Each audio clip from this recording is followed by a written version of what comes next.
All right, Austin, can you hear me? Yeah. All right, thank you for joining us. We will go straight into questions for Austin Cindric. If you have a question, please raise your hand within the Zoom platform or send us a chat and we will monitor that as well. To take our first question for Austin, we're going to go to Mark Garrow with PRN. Go ahead, Mark. Thank you. Austin, how do you feel about getting in the way you got in? It looked like to me, going into turn 3, exiting turn 4, Ty was going to finish in front of Priest, and things might have been a little bit different. How do you feel about it played out with you getting a lap down because of the pit road penalty? Yeah, I mean, I've never felt so small in my life. I felt like I did all the hard things right, all the things I didn't know how to do, and I just launched a little bit too early, leaving the pit road, and from there tried to merge into the pack, knowing that the 37 was my only chance of. Well, not my only chance, but my best chance of getting in. My other chance of getting in was the 36, beating everybody else in the second duel. But you can't count on what you don't know. So once I got lined up behind the 37, whether he knew it or not, I was going to push him as hard as I could and locked on down the back straight away and obviously got him by the line by probably a couple hundredths. So some days it's your day, I guess. I obviously feel really lucky to be here in this position, obviously representing Verizon and Ford Performance and Team Penske in the biggest race in our sport. So long race ahead to figure out the rest of the stuff I don't know, but proud of the effort and hopefully no more speeding penalties. Do you feel, I'm not sure what the right word is for me here. Do you feel lucky? Do you feel that it was a gift the way things worked out and you were still able to make the 500? Oh, I mean, in some ways I feel lucky. I mean, the scenario in which that had to play out was very specific, and the 37 got trapped on the top, and when the 96 went down to the middle lane in 3 and 4, I shoved for all I could. Obviously Ty drove a really great race. I think he outdrove what he was driving and put himself in a great position. So it's unfortunate because he's definitely a veteran of the series and I think deserves to be in the race. So. But like I said, some days it's your day and some days it isn't. Good luck on Sunday. Okay, we're going to take our next question from Jeff Gluck. Go ahead, Jeff. Sorry, I was unmuting myself. I may have missed this, but have you worked with the digital dash before? I mean, I know you don't want to make an excuse necessarily, but was that your first time working with that? Yeah, that was my first time working with the digital dash. So, I mean, you can definitely call it a rookie mistake, but it's still my job. So I'm not gonna use that as an excuse. I've gone over in great detail the lights that I need to hit, and honestly, I think I just launched earlier than I should have. I think it was 0.4 of a mile an hour, and everything else I was extremely conservative on. So yes, a new element to me, a first time for me, but there's a lot of first time things tonight that were a lot harder than not speeding, and that was the one that got us. What was the hardest thing? Oh, I'd never been in traffic. Obviously working with a new race car, not knowing where the tires were going to go, obviously running 60 laps on a set of tires. There was a lot of variables. I only got about 6 laps of practice. And there's a lot of people in that scenario, but you don't know what you don't know. And that's a stressful thing. And for us to get to the front early and race hard and shove well and make a difference, I gained a lot of confidence tonight. I feel a lot more comfortable.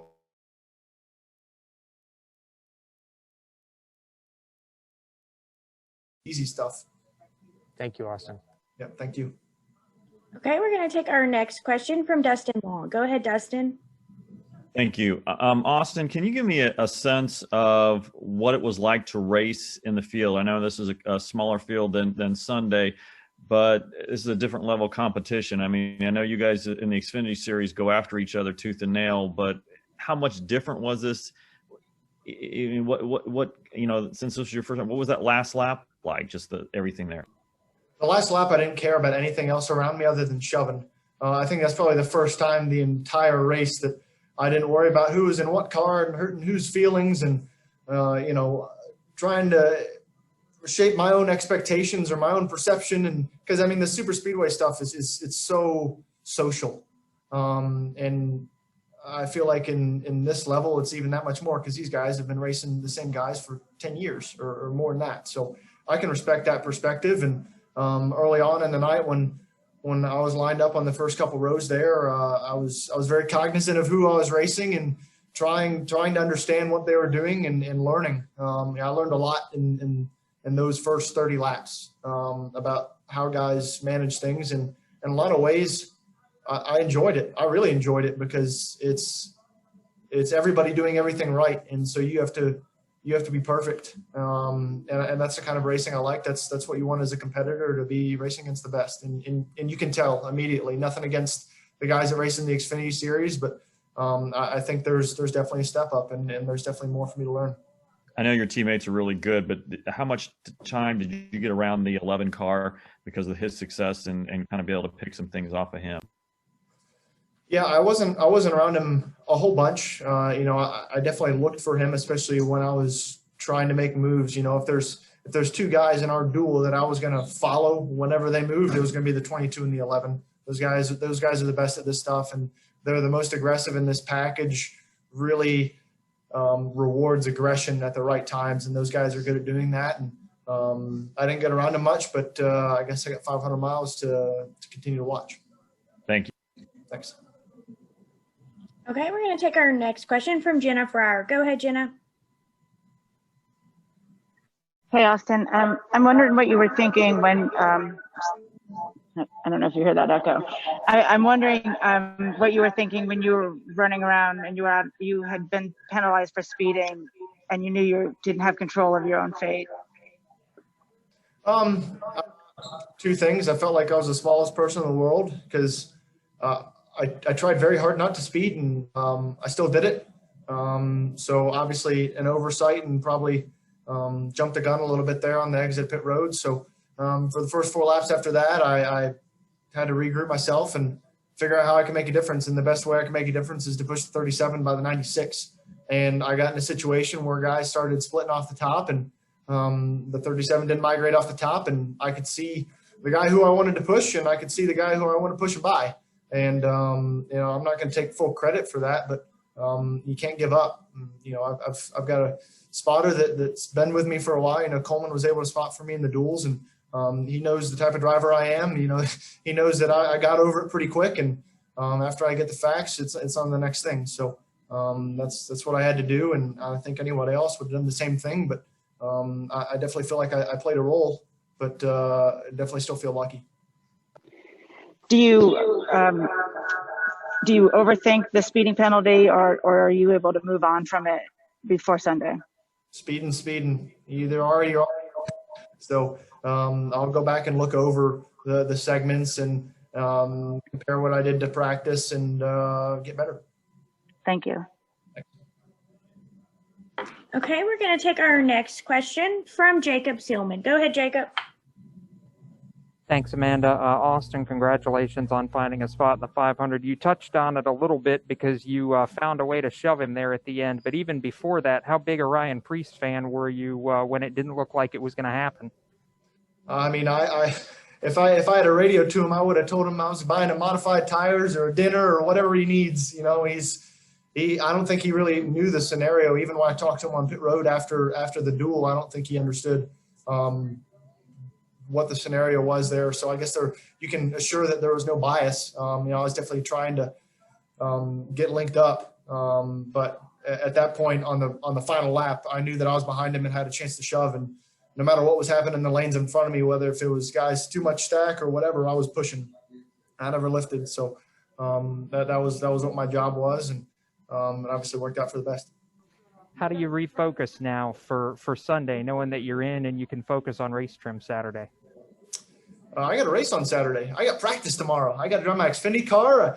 I know I'm locked in the race, and that feels nice. I get to sleep a little better. I've been studying. I haven't even watched the Daytona 500. All I've watched is duels and drafting runs and qualifying SMT, and I haven't watched a single lap at Daytona 500. So that prep starts now. I've got a couple days to do that. My priority now shifts to Saturday and trying to start off this season right there. Fair enough, bud. Good luck. Thank you. Okay, we're going to take our next question from Chris Knight. Go ahead, Chris. Hey, Austin. Thanks for taking some time. I was just curious how your car was in the draft. It looked like it was pretty sporty during the duel tonight, and how does that give you confidence for Sunday? Yeah, I think we were all right. We obviously showed, our Penske cars obviously showed a lot better in the race than in qualifying. So that's encouraging. That's where it counts.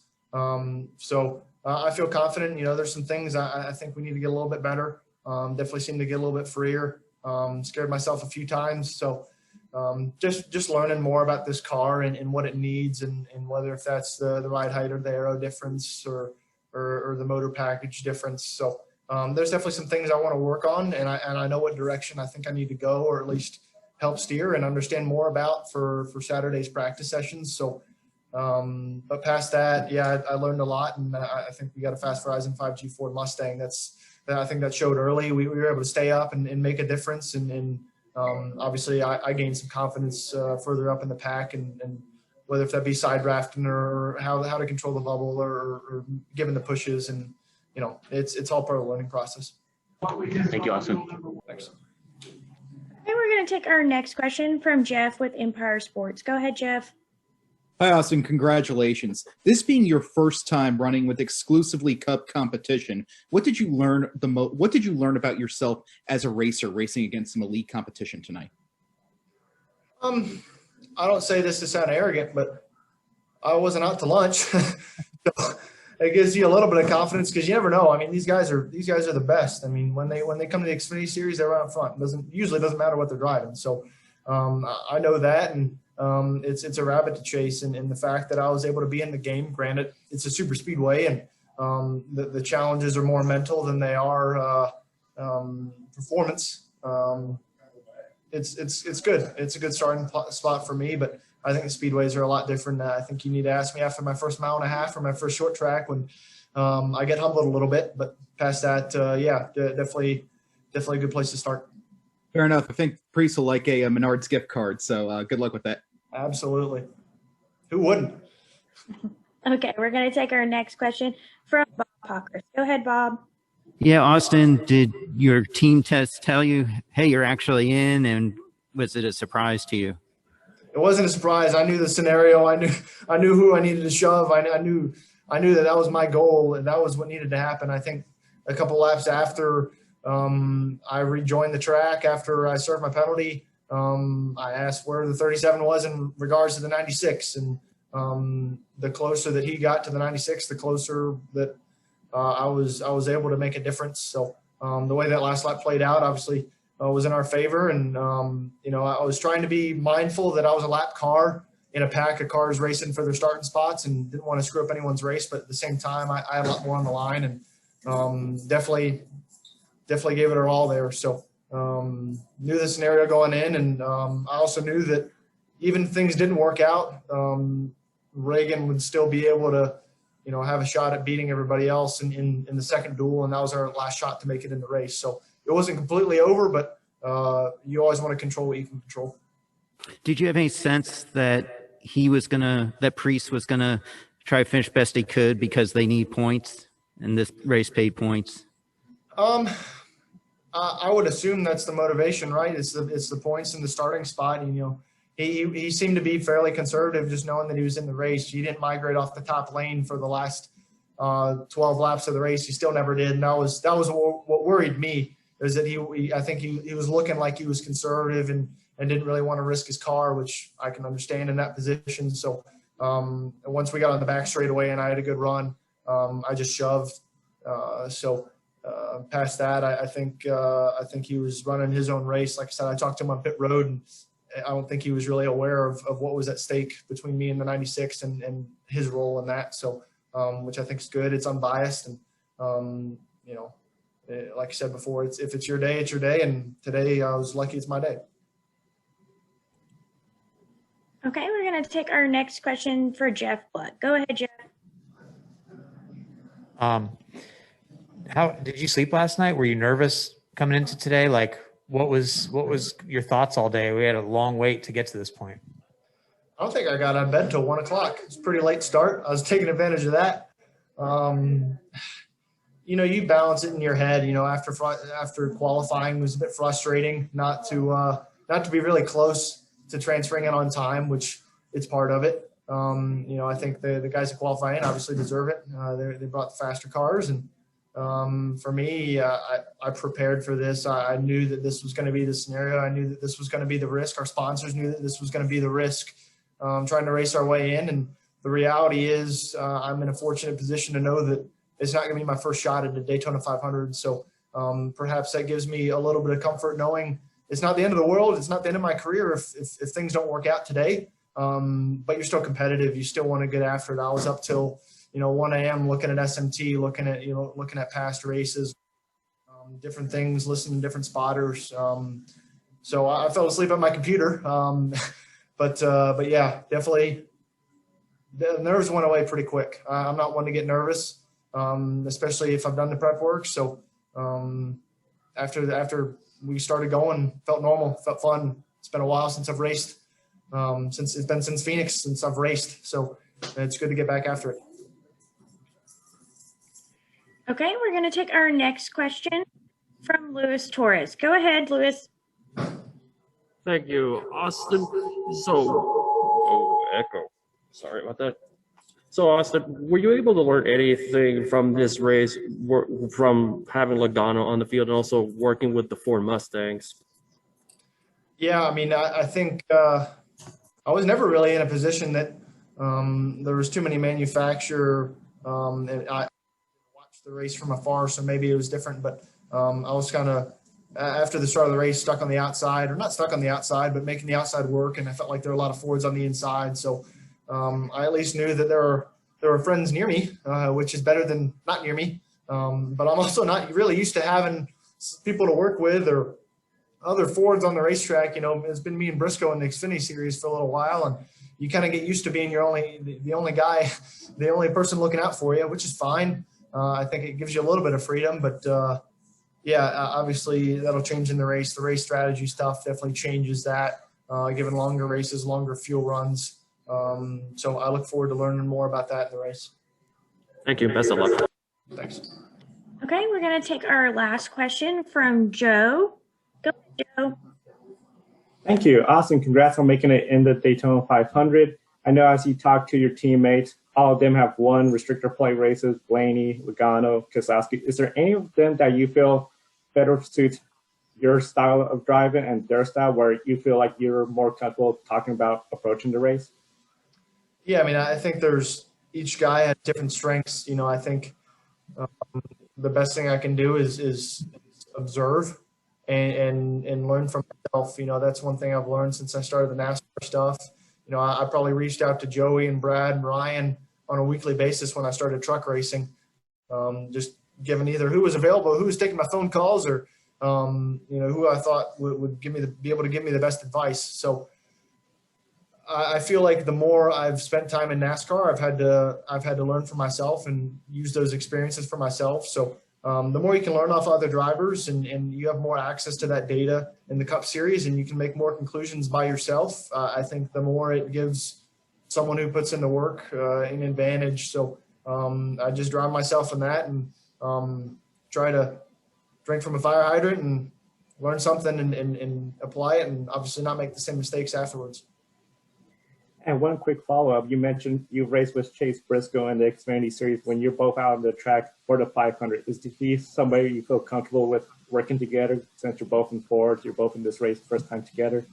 Yeah, absolutely. The funny thing is it's awesome that we both get to make our first Cup Series start together, racing the Daytona 500. He and I talked about that last year when we were here IMSA racing, how cool it would be to move up together, run the 500 together. Obviously, we were able to develop a great relationship on the speedways and understand each other's strengths and weaknesses. And he and I have obviously developed a great friendship, whether that's through being teammates at Ford, being, around each other, racing against each other, competitors, whatever it may be. So that's pretty special for the two of us. And he's obviously got a really great opportunity this year for a full-time ride. And quietly rooting for him, and definitely cool to be able to do it together.